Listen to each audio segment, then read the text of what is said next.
बिहार शिक्षा विभाग के एसीएस यानी अपर मुख्य सचिव के पाठक की विदाई।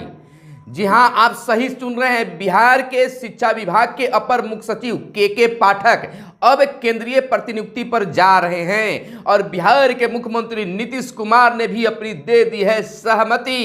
आज जैसा कि आप जान रहे हैं कि आज दिन भर विधान सदन में कह सकते हैं कि सदन में, पूरे सदन में दिन भर के पाठक छाए रहे। चार तरफा के पाठक घिर गए थे और कहीं न कहीं अब नीतीश कुमार भी समझ रहे हैं, बिहार के मुख्यमंत्री भी समझ रहे हैं कि इनके कारण बहुत बवाल हो रहा है। अब के पाठक केंद्रीय प्रतिनियुक्ति पर जा रहे हैं और सरकार यानी बिहार के मुख्यमंत्री ने भी उनको सहमति दे दी है। नमस्कार, मैं हूं आपके साथ सुनील बो। दोस्तों, हर खबर आपको पहले बताने की हम कोशिश करते हैं। अब आपके लिए एक बड़ी खबर है, चाहे आप शिक्षक हो या शिक्षा जगत से जुड़े व्यक्ति हो या बिहार के नियोजित शिक्षक हो, आपके लिए यह बड़ी खबर जानने की जरूरत है। बिहार के शिक्षा विभाग के अपर मुख्य सचिव जो हमेशा विवादों में घिरे रहते हैं, चर्चा में रहते हैं, अब उनकी छुट्टी बिहार से होने वाली है। यानी कि तमाम चीजें जो है हो गया है। जैसा कि आप जान रहे थे कि बीते दिन के पाठक दिल्ली भी गए थे, अनुमान लोग लगा रहे थे, लेकिन अब उनकी पोस्टिंग जो है केंद्रीय प्रतिनियुक्ति पर हो गई है। केंद्र में जाएंगे और तब तक बिहार में रहेंगे जब तक उनकी पोस्टिंग नहीं हो जाती है, और पोस्टिंग होते ही वो चले जाएंगे। अब माना जा रहा है कि आचार संहिता, चुनाव, लोकसभा चुनाव के आचार संहिता लगने से पहले यानी 10 तारीख तक, 10 मार्च तक बिहार से के पाठक विदाई हो जाएंगे, चले जाएंगे। आपको बता दें कि केंद्रीय प्रतिनियुक्ति पर के पाठक जा रहे हैं और जब तक राज्य सरकार नहीं चाहती है तब तक नहीं जाते हैं। तो अब बिहार के मुख्यमंत्री भी जो हमेशा के पाठक को लेकर वे सुना करते थे, चाहे वह विधानसभा हो, विधान परिषद में हो या फिर बाहर हो, वो सुना करते थे। अब वो भी चाह रहे हैं कि अब चुनाव का समय है, हमें अब कुछ करना चाहिए। और जैसा कि आज आपने विधान परिषद में देखा किस प्रकार से चाहे भाजपा हो या राजद हो, चाहे कोई भी दल हो, के पाठक को लेकर आवाज उठा रही थी। जैसा कि आप जान रहे हैं कि 9 से 5 स्कूल चलाए जा रहे हैं। इसको लेकर बिहार के मुख्यमंत्री नीतीश कुमार ने दोनों सदनों में ये ऐलान कर दिया था कि 10 से 4 विद्यालय चलेगा, लेकिन के पाठक के द्वारा समय में कोई परिवर्तन नहीं किया गया। अलबत्ता रूटीन में केवल सुधार किया गया, रूटीन 10 से 4 बनाया गया। तो कहीं ना कहीं टेंशन में तो जरूर सरकार थी, लेकिन अब यह बड़ी बातें निकलकर सामने आ गई है कि अब के पाठक केंद्रीय प्रतिनियुक्ति पर जा रहे। सारे काम कंप्लीट हो गए हैं, पूरे हो गए हैं। बिहार से उन्हें एनओसी भी मिल गया है, तमाम चिट्ठी बन गई है। अब जब तक उनको केंद्र में प्रतिनियुक्ति पोस्टिंग नहीं होती है तब तक बिहार में रहेंगे। लेकिन जैसा कि आप जानते हैं कि जब चुनाव की अधिसूचना जारी हो जाती है तो किसी भी पदाधिकारी की तबादला पोस्टिंग नहीं हो पाता है, तो इससे पहले वह बिहार से विदा हो जाएंगे, चले जाएंगे। तो यह बिहार में एक बड़ा कह सकते हैं कि चर्चा में रहने वाले जो के पाठक थे वह बिहार से अब चले जाएंगे और उम्मीद जताई जा रही है कि 10 तारीख तक इनकी विदाई तय हो जाएगी।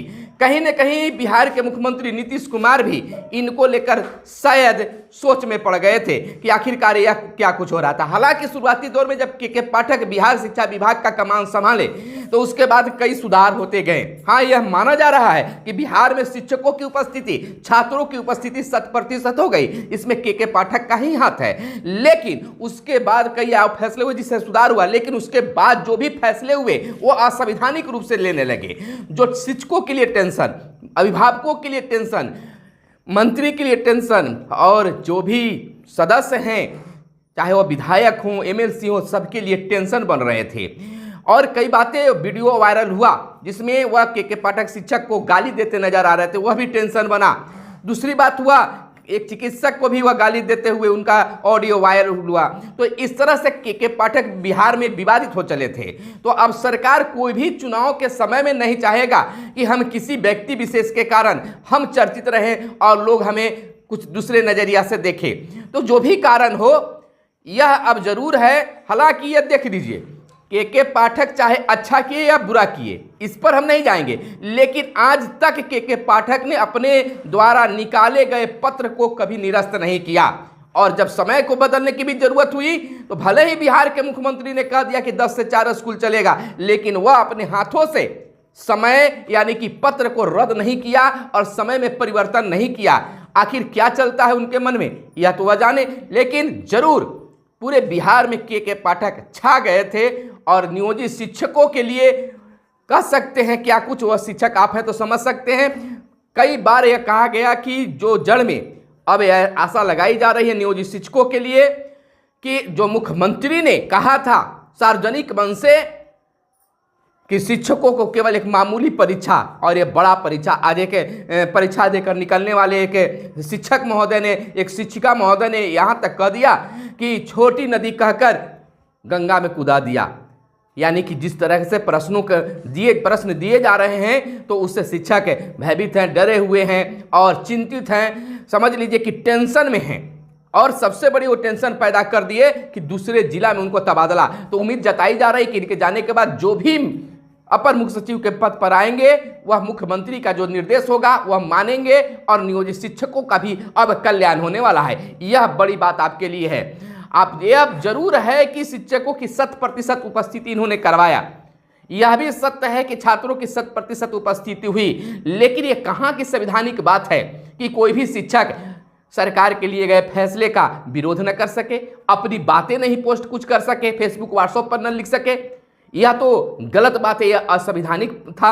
कोई भी शिक्षक संगठन कुछ आंदोलन नहीं कर सकता है, उनकी वेतन बंद हो जा रहा है, उनको बर्खास्त कर दिया जा रहा है। यह सब असंवैधानिक कामों के कारण सरकार भी थोड़ा सा सख्ते में आ गई। खैर फिलहाल जो भी बात हो, लेकिन अब के पाठक का जाना तय है, सब कुछ हो गया, लिखा पढ़ी सब हो गई, केंद्रीय प्रतिनियुक्ति पर जाएंगे और एनओसी भी बिहार के मुख्यमंत्री नीतीश कुमार ने दे दिया है। पोस्टिंग जैसे ही उन्हें केंद्र में हो जाती है वह बिहार से चले जाएंगे। फिलहाल यह कहा जा रहा है कि जब तक आचार संहिता लागू होने से पहले वह चले जाएंगे। आप भी यह जानते हैं, हम भी जानते हैं, सभी लोग जानते हैं कि जब अधिसूचना जारी हो जाती है चुनाव का तो उसके बाद में कोई भी तबादला पोस्टिंग वगैरह पदाधिकारियों को नहीं होता है, तो उससे पहले ही वह बिहार छोड़कर चले जाएंगे। बस अब कुछ दिन बच गए हैं गिनने के लिए। और यह भी एक बात बता दें कि कल ही बिहार के नियोजित शिक्षकों के लिए सुप्रीम कोर्ट में सक्षमता परीक्षा को लेकर बिना शर्त राज्यकर्मी को लेकर सुनवाई होना है सुप्रीम कोर्ट में। बंशीधर ब्रजवासी ने इसकी सूचना भी सोशल मीडिया के माध्यम से लोगों तक पहुंचाने का काम किया है। तो कल भी आपके लिए मैंने कहा था एक पिछले वीडियो में कल ही कि नियोजित शिक्षकों को एक बार चौतरफा खुशखबरी मिलेगी। और देखिए खुशखबरियों की सिलसिला अब शुरू हो गई है और कल भी उम्मीद जताई जा रही, चाहे जो भी हो, कल सुनवाई होगी और उम्मीद जताई जा रही है कि आपके लिए वह खुशी का भी पल होगा। बिल्कुल हमारे साथ बने रहिए। और देखिए दोस्तों, आपसे कहना है कि हम आपके लिए इतना प्रयासरत हैं, हर खबर को पहले बताने की कोशिश करते हैं, समझाने की कोशिश करते हैं। एक एक शिक्षिका हमारी बातों को ध्यान से सुनकर समझ लेती हैं। हम बहुत ही ढंग से समझाने के बताने की कोशिश करते हैं कि सभी शिक्षक और शिक्षिका बातों को समझ जाए। तो आप मेरे चैनल को सब्सक्राइब कर दीजिए, क्योंकि यह समय हम आपके साथ हैं, शुरुआती दौर से ही साथ हैं। चाहे वह निगरानी की जांच की जब बात हो रही थी, फोटोकॉपी यानी आपका टोटल सर्टिफिकेट अपलोड किया जा रहा था, उस समय भी आप लोगों को गाइडलाइन किया था। लेकिन अब तक बहुत सारे हमारे टीचर्स जो हैं, नियोजित शिक्षक और शिक्षिका हैं, चैनल को सब्सक्राइब नहीं किए तो चैनल को जरूर सब्सक्राइब कर लीजिएगा। और चलते चलते बता देते हैं कि अब कुछ नहीं बदलने वाला है, अब उन्हें केंद्रीय प्रतिनियुक्ति पर जाना तय है, क्योंकि बिहार के मुख्यमंत्री नीतीश कुमार ने एनओसी भी दे दिया है, वह प्रमाण पत्र दे दिया है कि किसी प्रकार का कुछ दिक्कत नहीं है, यह जा सकते हैं, उनकी भी अनुमति मिल गई है। तो जैसे ही हो सकता है 1 से 2 दिनों में वह बिहार से चले जाएं। निश्चित तौर पर हो सकता है कल ही एक खुशखबरी मिले। जैसा कि आप जान रहे हैं कि सम्राट चौधरी ने विधान परिषद में कहा कि 12:30 बजे से मीटिंग है और बिहार के मुख्यमंत्री के सामने ये बात रखेंगे टाइमिंग को लेकर, और आज फैसला हो जाएगा। देखिए आज टोटल चीज़ें सामने आ गया है और अब सब कुछ सुधरेगा। वह अपने हाथों से शायद नहीं सुधारना चाहते थे, अब जैसे ही कोई नए पोस्ट पर आएंगे समय टाइमिंग भी चेंज होगा और नियोजित शिक्षकों की मांगों पर भी विचार होगा। तो चैनल को सब्सक्राइब कीजिए, फिर मिलते हैं अगले वीडियो में, तब तक के लिए दीजिए इजाजत, धन्यवाद।